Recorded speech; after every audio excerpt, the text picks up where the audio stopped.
Variety Pack. Food and friends with Canada's best. From east to west, there and back.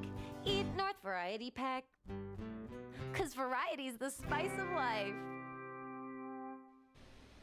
Hello, everybody, and welcome to another episode of North Variety Pack. If you haven't watched the show, first of all, shame on you. You really should watch it. Hit subscribe below. We have new episodes happening every Thursday night. North Variety Pack is a mixed bag. We talk food, drink, music, and a ton more. With that said, I'm excited for my two co-hosts tonight, Carmen Chang and Marilyn Smith. Hello, you two. Hello, baby. Hello, baby. Yes, Wow. You should be ashamed of yourself if you haven't seen this before. Great. Luckily, we watch our show, so that's all that matters, right? All that matters is that we have fun with each other at the end of the day. But I'm really excited for the show tonight. There are a ton of people that I love, really great musicians, as well as a small business owner I really respect. And one thing that I really enjoy is walking through a grocery store or really any small, food specialty store and seeing a product on the shelves made by someone I know. And that happened with Piccola Cucina. We'll talk about that later. But for you two, have you ever had that experience where when you're in a grocery store and you see something on the shelf and you think, I know the person that made that and that's amazing? Carmen? Yeah, absolutely. I think that's the beauty of, we do a lot of shopping with the farmers market. And I think you get to see a lot of vendors that start out grassroots. Phil Sebastian Coffee is actually one of those here in Calgary, where I feel like I've seen them since the very beginning when they were at the old location here in Calgary Farmers Market. And now you see them like nationwide, which is awesome. But I think we're going to see more of that out of this pandemic. I think there's been a lot of chefs, a lot of restaurateurs, a lot of business-minded people who have come up with some really creative products. How about yourself, Marilyn?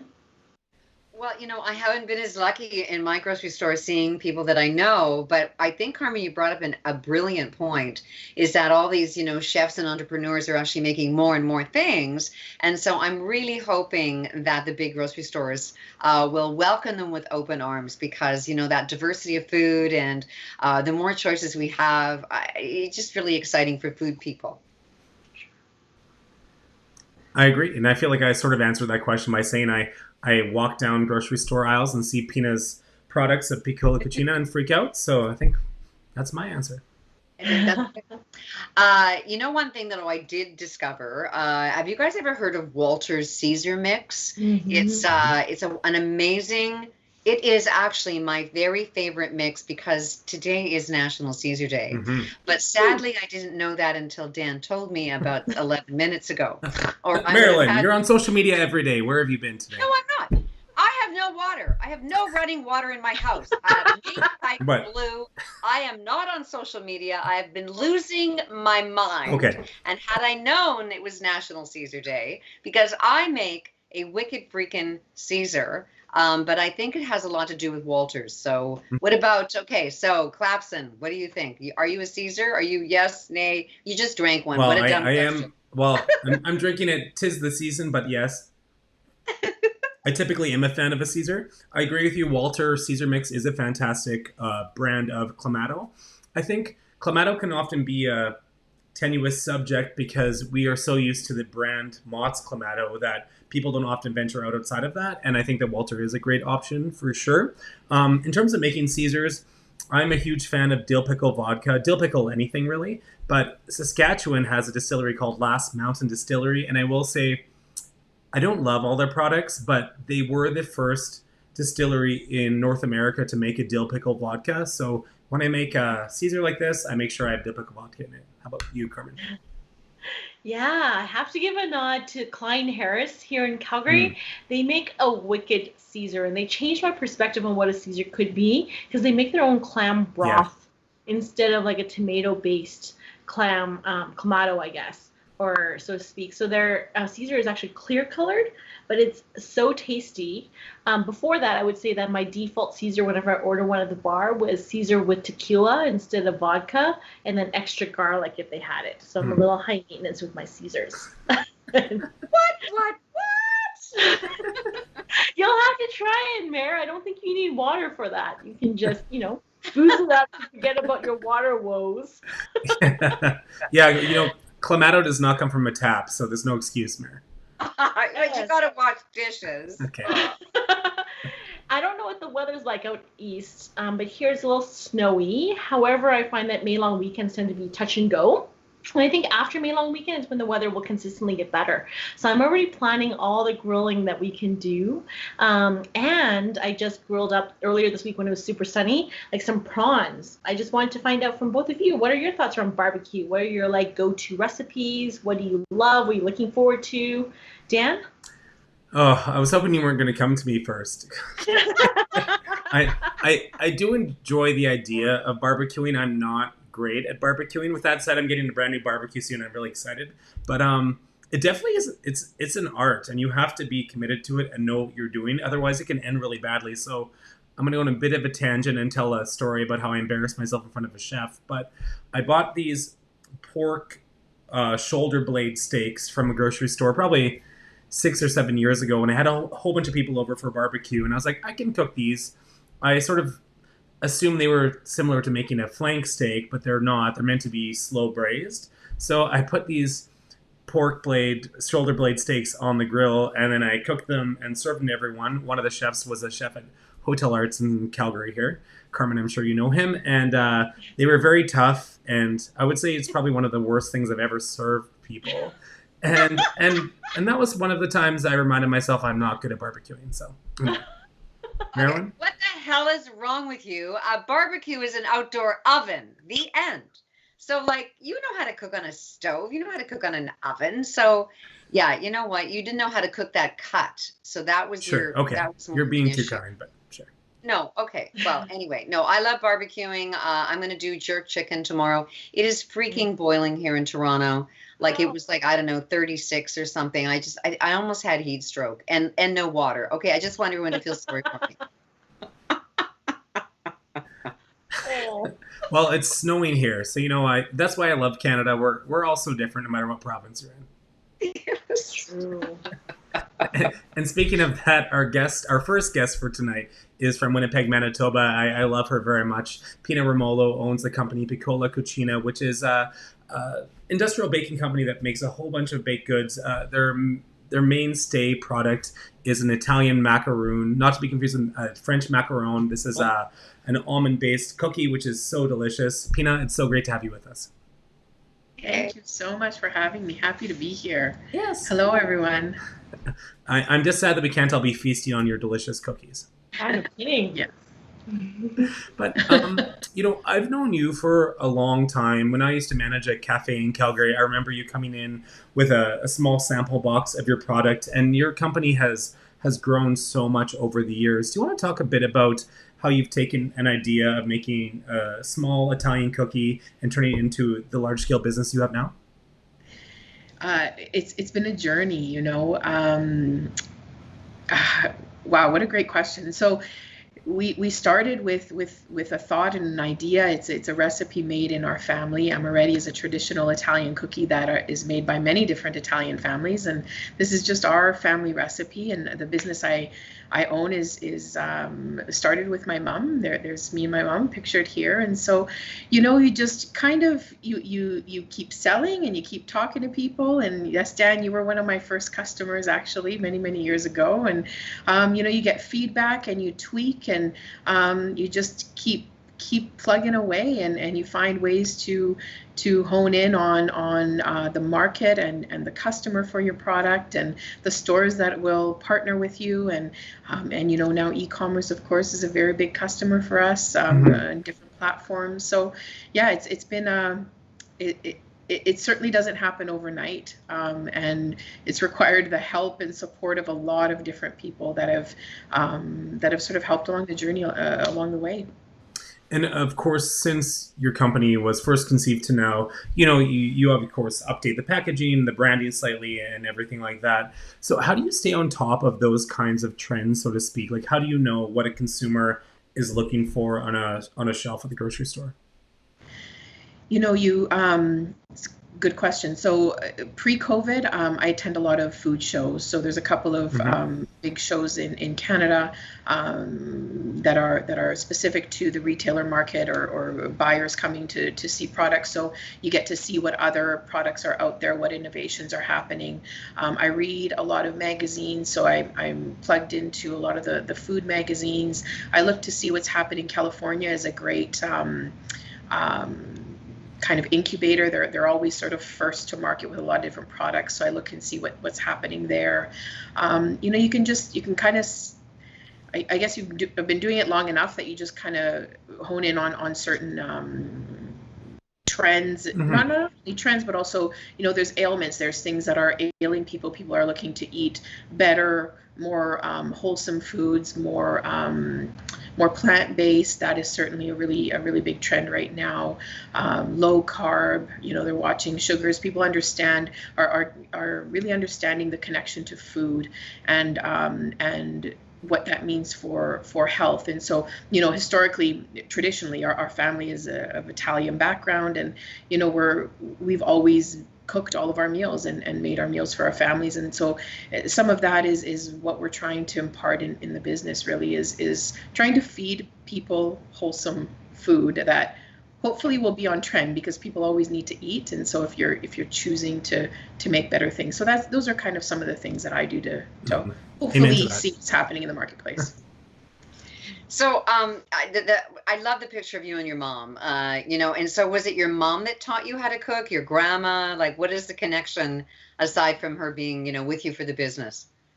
Absolutely. My mom and my grandma answer to both of that, and my aunt. I mean, there's many people that taught me how to cook, and then sort of explored on my own. As I went out on my own, and I lived in Calgary for many years, and you just kind of experiment and try different foods from different countries. But absolutely, my mother is a very, very big influence in the way that I cook now, for sure.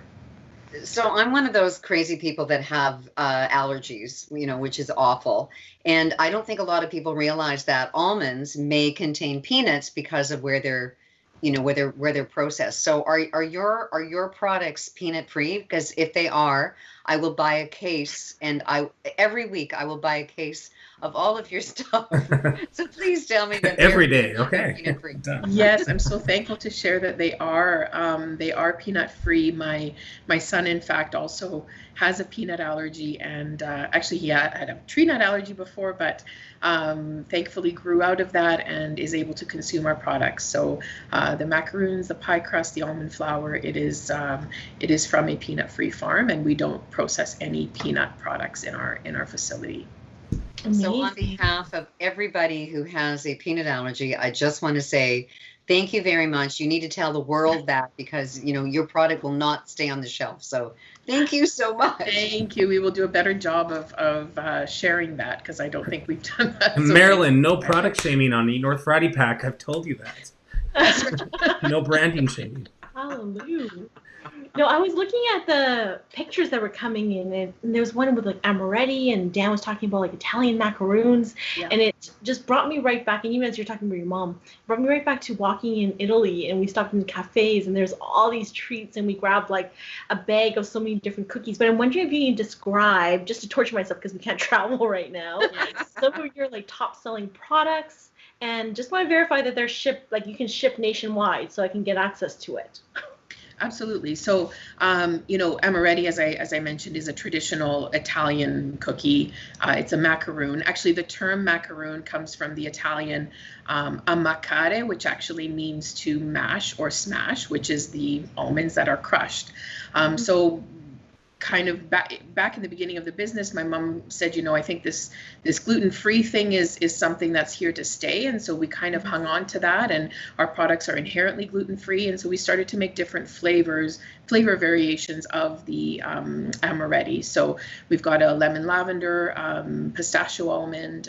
Pistachio is very popular in Sicily, of course, which is where my father's from. So just pulling from our heritage, and then the walnutty, which is a maple walnut almond macaroon, and that's an homage to our Canadian roots. So a shout out to where I'm born and from, and so that's kind of the reasoning behind the cookies. And yes, everything can ship across the country, across Canada, through our own website. We're also on Costco.ca, on Amazon.ca, and then we sell in specialty and natural food stores across the country.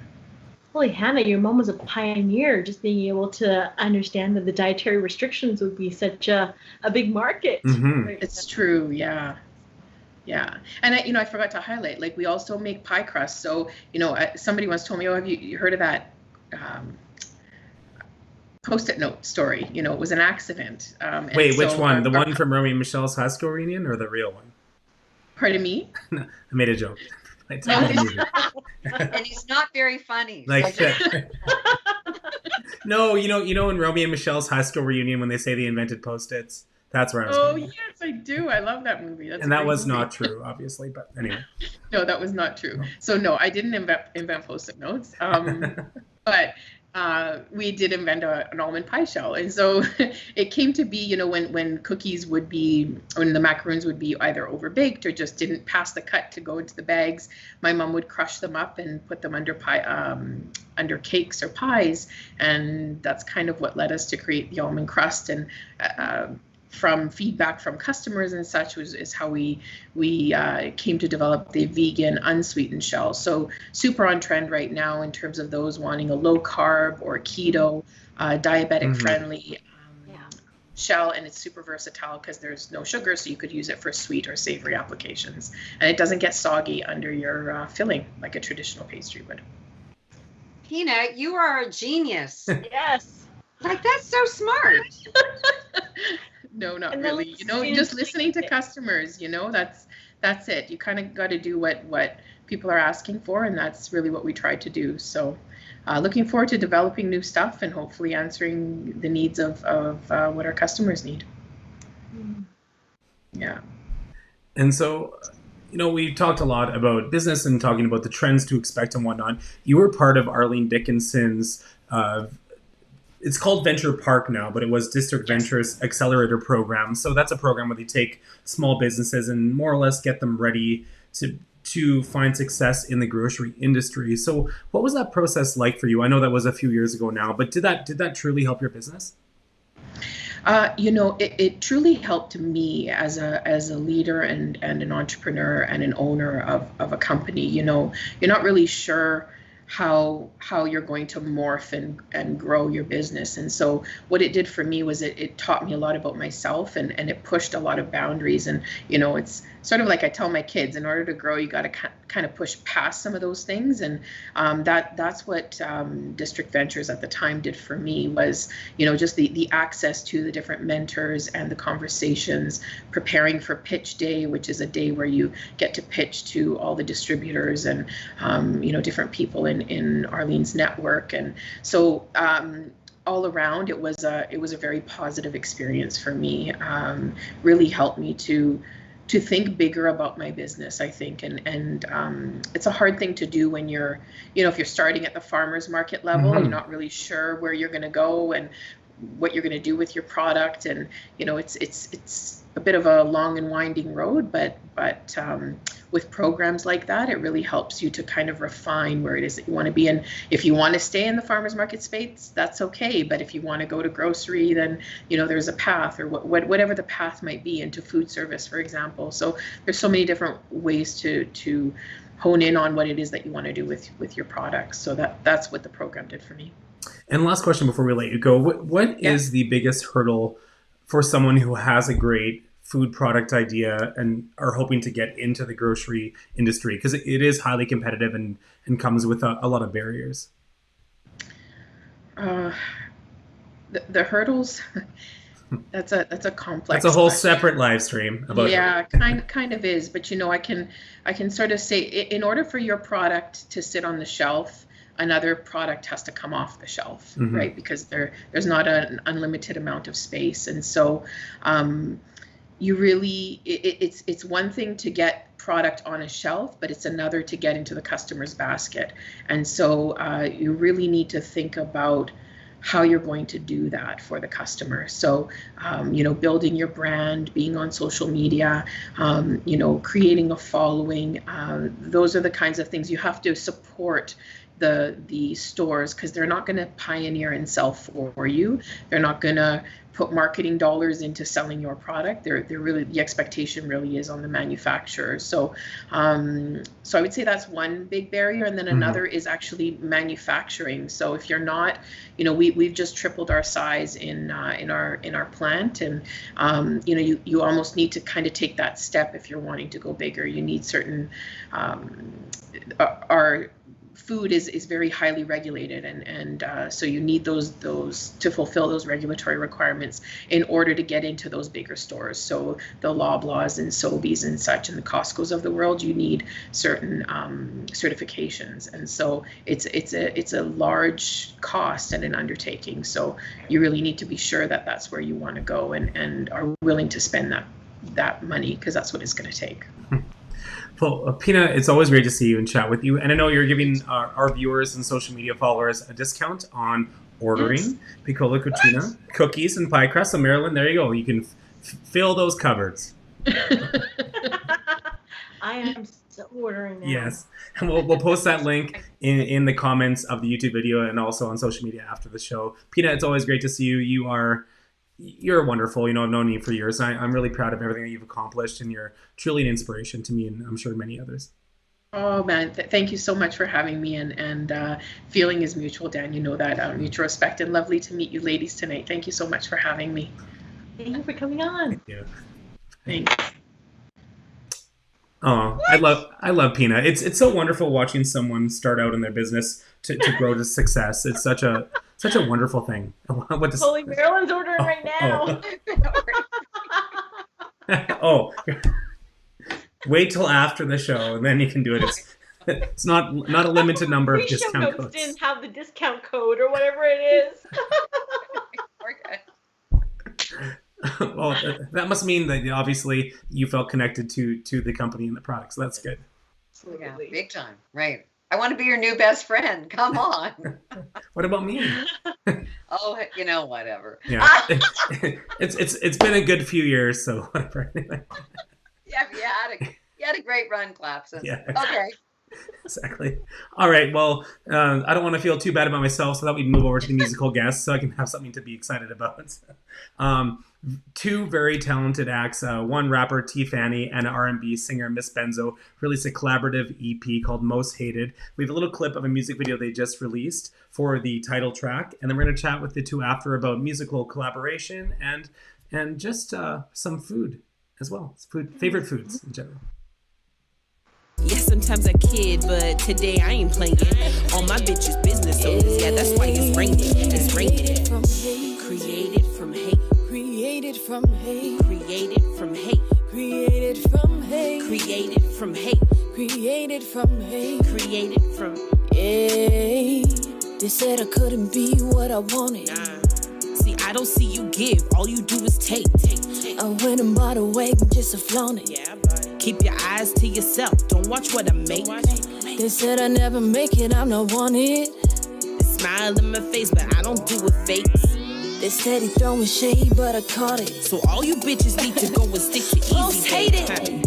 Most hated is belated. Pulled up to the mansion like, goddamn, she made it. Whether it's in my bed or in my face, I ain't faking. Box your blood clot down, got me with Jamaican. And all the groupies try to claim that we're related. I ain't got no teens, underrated, under famous. Yeah, sometimes I kid, but today I ain't playing. All my bitches business owners, yeah, that's why it's raining. It's raining. Created from hate. Created from hate. Created from hate. Created from hate. Created from hate. Created from hate. Created from hate. Created from hate. Created from. All right. That song is amazing. The EP is amazing. Miss Benzo, T. Fanny, great to see you. T. Fanny, great to see you again. Thank you for having me again, guys. And T. Fanny, before we get any further talking about music, last time you slept on the fact that your mother owns Calgary's premier Caribbean restaurant. Yes, my I should say my parents, because my dad always gets mad. So my Right. parents own Simply Irie, downtown Calgary. But my mom works there every day. So that's all I'm saying, Dad. That's all I'm saying. Amazing. You gotta get the oxtail sauce on top of the chicken, and then you have to get the dumplings, but then you also have to get the festival. You have to get everything. Everything. I think you guys should have a platter now. Yeah. I'm ordering that too after the show. I know Carmen really, really loves that restaurant. You slipped that in last time we had you on the show, and afterwards we were like, did you catch that she just like slipped that in? I needed to like ask her so many more questions. I had completely forgot. I was like, wait, I'm on a cooking show, and I forgot to mention that my parents own a restaurant. If it makes you guys feel any better, she didn't take me there for like 2.5 years. What? I started Oh thinking my there was a goodness. problem. Oh, the shade of it all. Man, but What's the most underrated dish there that people don't order, but like, you know, the staff love it because there's leftovers for them, or? I mean, I don't want to get anybody in trouble, so I mean, maybe like I know when I worked there was always, you know, a few leftovers that I could just A couple things. What's your favorite? we started out giving it away to like the homeless around the area, and then found out that like we weren't allowed to, so we had to stop. So, but yeah, no, definitely take it home because I'm the hungry person now. So. What's your favorite dish there?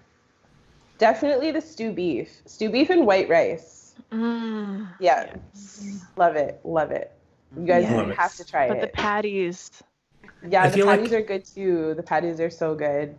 You guys have me over here writing a whole entire list of all the things that I need to buy now. I already have an Amazon addiction, but now I know that I need dill vodka, Walter's Clamato. I know that it's Caesar Day now, so I have an excuse to drink even though I have 4 kids. I need to add up the cookie. I'm calling her the cookie lady because I can't pronounce the name. Pina. But I'm buying them all. Pina, I'm buying all of them. All yes, the see, cookies. Eat not North even Variety gluten-free. Pack works. So anyway, let's Oh my God. enough Right? about food. It's Eat all something the I food. rarely say, but enough about food. Let's talk about the music. How did you two first connect? Because I know you've worked together before and you're friends. So how did you first meet, and how did this EP come to life? You want to go first, Oh. Patty? We first met a while ago. We had a mutual friend who's my big brother, K Riz. And we were both, Miss Benzo and I were both kind of in the same situation, like leaving ex-husbands and maybe starting out music. And so he was Trying kind to of go like, on yo, for a solo career. you guys should connect. Yeah, like a solo career and wanting to, you know, leave a whole transition thing. And Yeah. so he really kind of pushed us together. And then it wasn't until I was like, okay, I think I'm kind of serious about my music. And then we collabed. And then when we got together, we were just like, yo, this is crazy. Like, we just keep writing all these songs. Like, Yeah, and I had know that I moved to Calgary for music and for my family, and then you had moved to Calgary too, so that's when we really started taking it seriously with the collaboration, because her and I both, we hadn't really worked with many females, and we were like, is this what it's supposed to be? I thought that female artists were supposed to work together to empower each other, but it's not often that you see that. So even when you guys were talking earlier, like we were just texting each other, and I was like, you can't take us anywhere because we're about to write a song about cookies and vodka. and we're dying laughing in the background because I'm like, how are they going to talk about food? And I haven't eaten dinner yet. Like, this isn't even okay. But that's just us. You can't take us anywhere. I love it. And you know, when we work together, we work hand in hand, and it's a good collab. It's fun. You know, there's experience behind it. The lyrics mean so much, but we still tend to shed light and happiness on things that are at most times depressing and something that people don't want to talk about. So I like that Yeah. about us. and it's the What do drive you and guys think- Sorry, Yeah. Tiffany. no, go ahead. So why do you guys think that, you know, like hip hop and R&B, you know, collab a lot more than, like, I don't see a rock guy collabing with a hip hop, you know, like I see a lot more of that. Like, what is it about both of your music styles that kind of like, you know, go like this? I love the I- melodic part about it. Do you want to Go take it? Because I feel like Okay.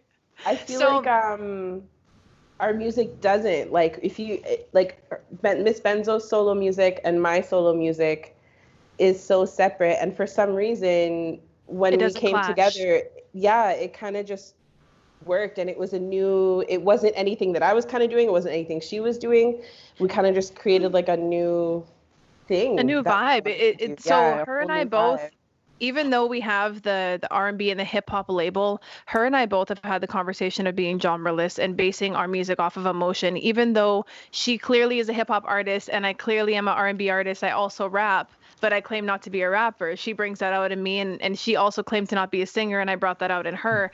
So I think that one of the biggest things with collaborating with more than one genre is being very open, number one, with your lyrics, being very honest with where you want to place things. Her and I would go to different rooms and we would write our things separately, and then somehow they would work together as one. But there was also times where Tiffany would write something or I would write something and she'd be like, hey, you need to benzo this. It doesn't sound good rapping. I need you to sing it. So somehow we maneuver this melody in with her going on every double beat, or if that's the word, I'm probably going to get in trouble for that from our engineer, but going on, you know, knowing where a rapper belongs and knowing where a singer belongs is super important, and knowing how to layer those things and having people be honest with you along the way, because this wasn't just us. There was a team involved in this. There was a lot of honesty behind it and a lot of criticism. Mm-hmm. Plus, I mean, when you look at any of the bigger, the most successful songs, all have a team behind them. And so when I realized that, I was kind of like, yeah, collaborations are the way to go. And it wasn't just Miss Benzo and I, it was G Major with the audio engineering. It was Haiku with the video you guys just saw, YYC Torquettes coming through. Yeah. Haiku Productions coming to film it. It was literally just people coming together because we didn't get the grants yet. We don't have the funds coming through. I mean, it's COVID, everything right? was from the ground up, what you right? can. And so to we have were the balling on a budget. was insane. Yeah. Ball on a budget. I love it. I love the point about, Like this show. And your energy is so awesome, and that point around like all these people coming together. So how has COVID or the pandemic, you know, affected collaborations or changed the way you have to collaborate? Everything was socially distanced. But we were just very careful, I think, that when we went around, I mean, even when we went to the studio to go and film there, we were very, you know, respectful of the stuff that was around when we did our setup and stuff. And the guys that lived there, you know, nobody was touching each other. The YYC Torquettes were nice enough to drive all the way out. So yeah, being very cautious. Like, I know we definitely have different views when it comes to COVID, but one of the things that we can relate to the most is we have respect for each other, and I'm immune compromised, so we definitely didn't see each other as much. So then when we did see each other, we made sure that we utilized, you know, the full 24 hours and made sure, because we were already around each other, you know, on top of that performance. Don't touch Lysoling everything. She was handing me things and spraying it first, you know, being very cautious hand because we have sanitizer for everything. Like, we're like, here's we're your pen. Yeah, feel definitely.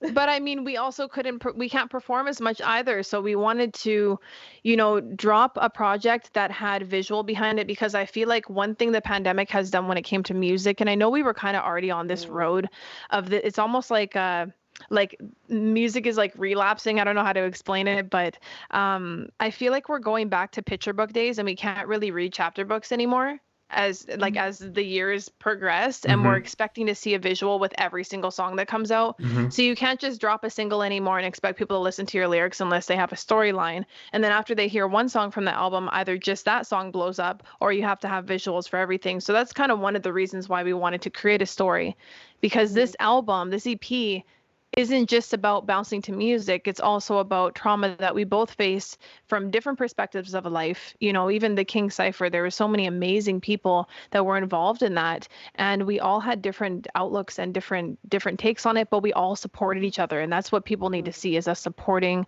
our province, supporting our country. And speaking of supporting, though, one song on your EP, Queen Cypher, has a lot of messaging, you know, about, you know, racial injustice, just human rights in general. With that kind of messaging, because you talk about, you know, murdered and missing Indigenous women, Black trans women that are murdered. There's a lot of heavy content in that song. Thank you for listening. But it's also really easy. It's easy to listen to. So do you think that trying to convey that kind of message, which can be quite heavy, do people receive it better in a song as opposed to if you sat me down and just sort of read me the facts? Like, see, picture book and chapter book. Much. Yeah. Thank you so much for that question. Like, that's like one of the things that I strive for. I want my music to be like rinse, wash, repeat. I always say, like, rinse, wash, repeat is on the shampoo bottle for a reason. There are people that needed it on the bottle.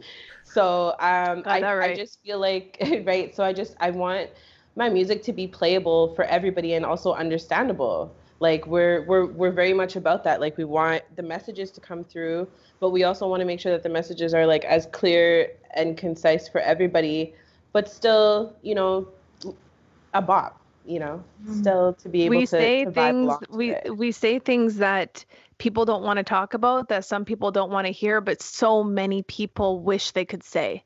And we kind of throw ourselves into the fire. And that's something that I think Tiffany and I think you can agree. Like we've always kind of done that. That's even why Most Hated started. Like, oh my God, I can't believe that it's Miss Benzo and Tiffany. And we're kind of mimicking them like, ooh, but we still know where we came from. And that's why that front cover has the mansion, but still has the dirty laundry on the ground, because we're like, it's not necessarily, you know, it is balling on a budget, but it's also, you know, remembering where you came from and starting from the top and also remembering the bottom. We're kind of flipping it, you know? Rags to riches and riches to rags. It's all the same shit if you've been there before, you know? Yeah. At the end of the day, it just comes down to being a good person, I think, right? That's what we're all striving for and hoping everyone can be. So. Yeah, and being able to relate to everybody. We're all human, you know what I mean? And we all have our own problems and we all have our own trauma. And I don't feel like anybody's problems are bigger than another. I think that we should always hear people out, because that's what they're feeling at the time. And that song just showed us that we could all work together and we all had different opinions and none of us argued about it. All of us were like, okay, you said it finally. Yeah, because I'm all about, you know, just let's be diplomatic and write a checklist and figure it out. And then there's, you know, I just love the fact that there's the different perspectives. There's Miss Benzo's perspective with her kids and having mixed kids and stuff, and her being like partially Black as well and having to deal with that whole thing. So, and then Maisie coming in with her, like she's an amazing Toronto artist. Shout out to her. Yeah. I was just able to do the Six Cypher in Toronto with them, so I was very excited about that. But I mean, and then Cotrizi to come in and be the only male on the whole EP and still come in and talk about a queen's perspective for protecting a king. I was very thankful. We were very thankful to have, you know, the additions to come onto our EP. And even when you said really women in females, when you said women, but you said women in, that took me away. I remember exactly when you said that the first time, and I was like, you really broke it down in syllables so that people really truly understood what was coming out of your mouth. Like that was perfect. And being able to talk about my kids and all these things. Well, I love that you guys were talking about just everyone bringing their own personal experiences into this collaboration. And I do feel, you know, there's so much divide right now and it's so divisive. And I think it's hearing about other people's personal lived experiences is really going to go far in terms of providing the education and the awareness that we need when it comes to racial injustice or social injustice. So thank you so much to both of you in terms of using this platform and spreading that message. I know sometimes when I talk about injustices, even on my own Instagram, I get asked, you know, this has nothing to do with food. Why are you talking about it? And it's like human rights, or it's, you know, you talk about still matters, and the ground roots is like infused in everything. Like food is so political, right? And I think I would imagine that art and music is as well. So thank you so much. I just wanted to say that. Just be genuinely nice to people. That's it. It's not that hard. It's not. Hear people out. It's really eat not. Good food. That's like really food. Awesome. When you wake up in the morning, worry about what you're having for breakfast, lunch, and dinner. Like that's really all you should worry about, and then the rest, it will fall into place. I love food. Jerk chicken for breakfast. I really would. And okay, we're getting on way too much of a tangent here. But so good. Yeah, jerk chicken and eggs for breakfast has been done. I've done it. It's amazing. That does I'm like, Dan, take it from here because I'm going to go on a tangent. Yeah, I know. No, ladies, I'm so hungry. I haven't had dinner yet, so we have to stop the show. So we need to stop the show so we can all have dinner. How's that? But that was great. So next time, can we eat on the show? Yeah. Can we I'll send meal kits to everyone. dinner? We can make dinner together while we talk. How's that? Yes. Because you that's- touched that Caesar, and I was like, hey, what else is on there? What's the topics? Okay. Well, Tiffany, great seeing you, and Miss Benzo, really nice to meet you. Congratulations You on as the well. EP. It's really wonderful, and it's always great to chat with you. That was a lot of great insight.